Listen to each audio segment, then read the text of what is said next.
네, 안녕하세요. 33강 죽음보다 두려운 무대 공포증 이겨내기 시간입니다. 영상이 업로드되고 좀 놀라신 분들이 있을 거예요. 왜 갑자기 33강이지?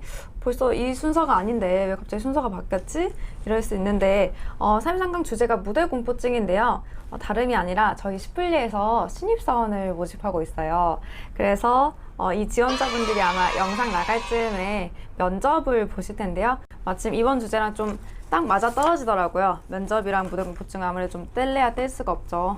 무대 공포증이 아무래도 타인의 평가에 대한 염려로 인해서 좀 발생되는 경우가 많은데, 면접이 바로 타인의 평가를 받는 그런 자리잖아요. 그래서 함께 이야기 나눠보려고 이번 강 순서를 좀 앞당겨 보았습니다. 먼저 무대 공포증을 얘기해 보려고 하는데요.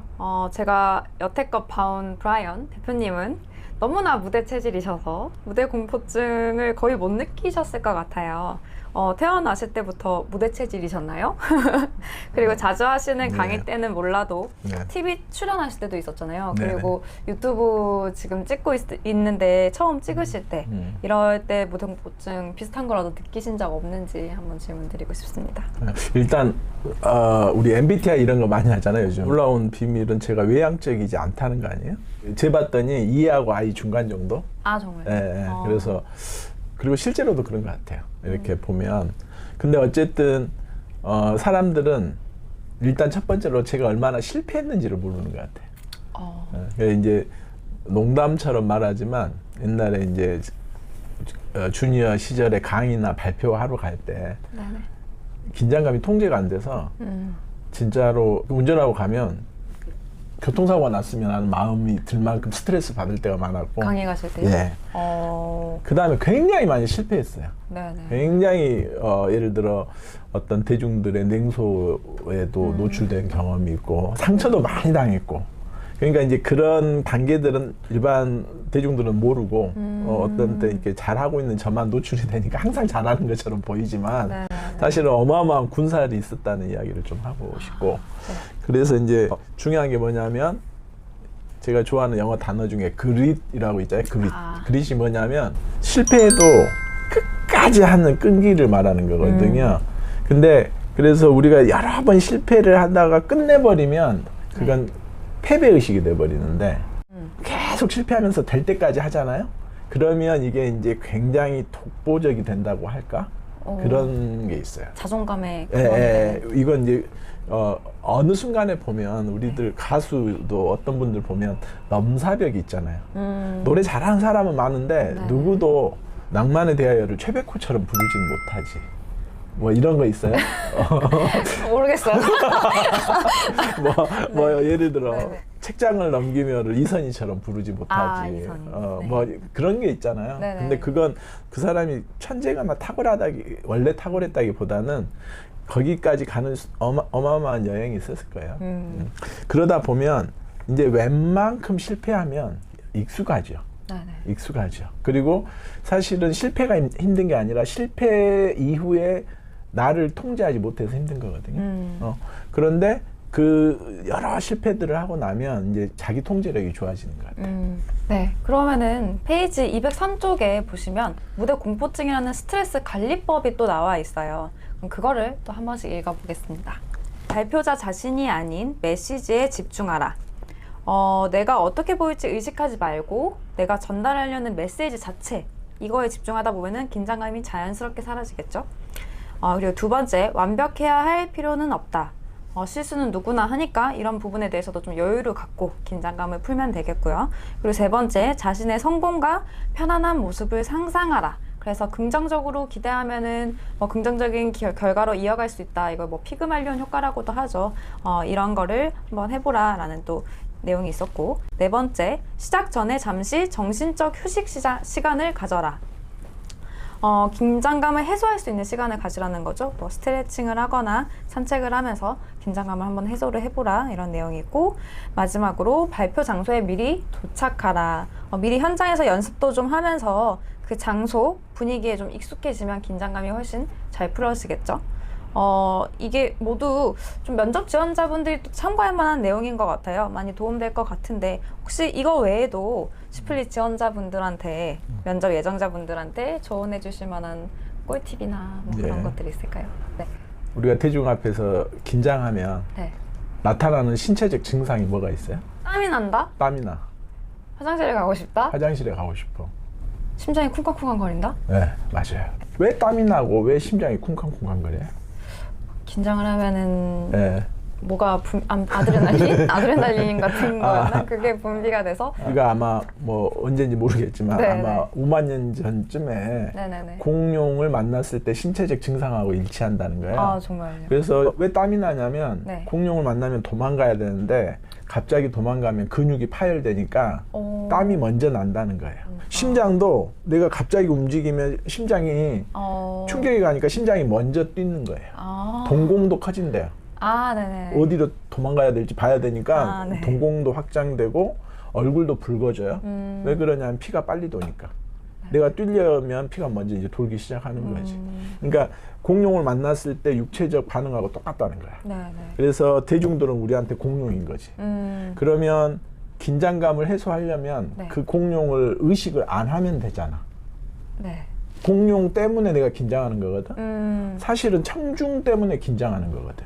네네네. 청중을 의식할수록 긴장이 돼요, 덜 돼요? 네. 긴장이 더 되죠. 네네네. 그러니까 메시지에 집중하라는 거야. 그 말이 여기에서 나오는 거예요. 네. 우리가 청중을 의식할수록 긴장돼요. 청중을 의식을 안 할수록 긴장이 덜 돼요. 그러니까 청중을 의식을 안 한다는 건 어렵지만 메시지에 집중한다는 건 가능한 이야기지. 근데 이건 되게 중요해요. 우리가 어떤 발표를 하거나 이럴 때 청중이나 평가위원을 의식한다고 더 잘하는 게 아니에요. 내가 이런 진지함이 굉장히 필요해요. 내가 저 사람에게 오늘 꼭 전달하고 싶은 메시지는 무엇인가? 질문을 해야 돼요. 있는가? 그러니까 이제 저는 뭐 강의도 하고 책도 쓰고 뭐 이런 걸 또 부러워하는 사람들이 있잖아요. 네네.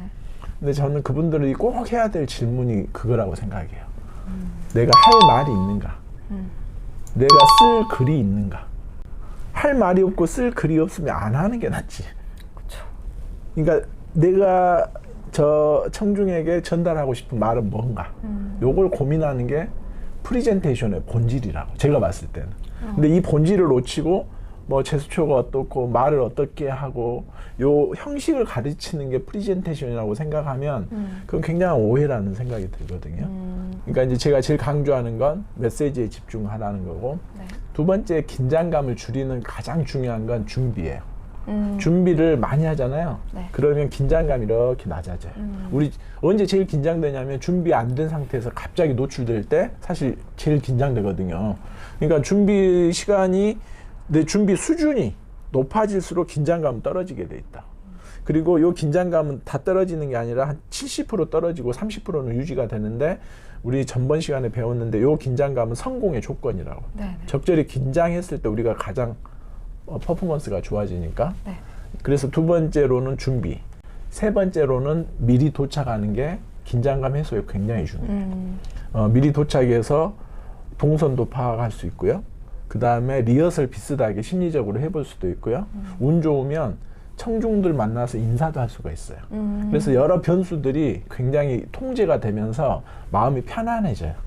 요약하면 우리가 이제 긴장감 해소하는 건 첫 번째로는 메시지에 집중하는 거, 두 번째로는 준비를 철저히 하는 거, 세 번째로는 미리 도착하는 거. 이렇게 세 가지를 항상 기억을 하셔야 되고, 이제 질문은 신입사원들 뭐 우리 너무 누구나 다 경험해왔기 때문에 근데 이제 같은 원리를 적용하면 신입사원들이 취업이 어려우니까 이제 어떤 악수를 두냐면 잘 보이려고 하거든. 근데 이제 이게 뭐하고 똑같냐면 우리 소개팅에서 잘 보이려고 하는 거하고 똑같거든요. 그래서 소개팅에서 잘 보여서 둘이 사귀어 봤더니 정말 아니야. 뭐 후회하잖아요. 회사도 그렇거든요. 그래서 회사는 서로 마음에 이렇게 드는지 안 드는지를 판단해 본 아주 솔직한 소개팅 자리처럼 생각을 하면 좋겠어요. 그래서 회사도 그 사람에 대해서 적절하지 않으면 회사도 나중에 수습 때 선택을 다시 하거든요. 어차피 속일 수도 없고. 그러니까 조금 너무 평가위원들 의식하지 말고 솔직한 모습을 보여주는 게 저는 제일 매력적인 것 같아요. 그래야 변별력이 생겨요. 그러니까 자, 우리 죄송하지만 뭐 요즘 남자 연예인도 그렇지만 저는 요즘 여자 연예인들 특히 아이돌들 얼굴을 구별을 못 하거든요. 네. 근데 왜 그런 결과가 나왔냐면 전부 더 이쁘게 고친 거예요. 그거의 결과는 뭐냐면 누가 누군지를 모르는 거지. 그래서 저는 그건 되게 어리석다고 생각해요. 근데 요즘 이렇게 굉장히 인상적인 그 여자 가수들 있잖아요. 그 사람들 대부분 안 고친 사람들 아니에요? 그 센 언니들 보면 센 언니들. 그 화사. 네. 네, 화사가 보면 네. 그 사람도 예를 들어 이쁜 연예인처럼 고쳤으면 그렇게 눈에 안 띄지 않았을까 뭐 그런 생각이 저는 들더라. 그러니까 이게 절대로 이뻐지기 위해서 개성을 포기하면 안 되거든요. 그건 사실 손해 보는 장사예요. 근데 이제 아직 어려서 잘 몰라서 그런 것 같아요. 막 함부로 고치는 거. 네, 그래서 혹시 뭐 부분적으로 고치는 건 괜찮습니다. 네. 아니, 제가 더 실수한 것 같아서. 저는 면접할 때 사장 입장에서 생각을 해야 되는데 이제 이게 실제로 어렵거든요. 왜냐면 저희들이 사장을 안 해봤으니까 어려운 건 이해가 되는데 네네. 사장 입장에서는 제일 궁금한 질문들이 있어요. 슈플리 사장은요, 왜 수많은 회사 중에 왜 슈플리냐 이거예요. 그 다음에 제가 물어보는 건 너가 슈플리를 얼마나 아느냐. 관심 있고 사랑을 하면 알아야 되는 거거든. 근데 수많은 원서를 넣어놓고 그 중에 우리 회사가 그 중에 하나면 와도 도망가 버려요. 마지막으로는 우리가 너를 왜 사야 되는데. 그러니까 다시 말하면 너는 우리 회사에 어떤 기여를 할 건데. 요 세 가지 질문만 철저히 준비해 오면 사실은 너무 많이 말해주나? 마지막으로 이거 약간 엑스트라인데 네. 사실 저희가 제일 많이 보는 것 중에 하나는 오래 근무할 수 있는 사람이에요. 그러니까 예를 들면 요즘 뭐 눈치채는지 모르겠지만 과스펙도 안 좋아요. 지나친 스펙도 안 뽑는다고. 왜냐면 이거 도망갈 거거든. 그러니까 이제 요거에 대한 이해력이 있어. 사장들은 이걸 본답니다. 예. 네, 오늘은 무대 공포증과 관련해서 회사 대표님이 직접 말씀해 주시는 면접 꿀팁까지 알아봤습니다. 감사합니다.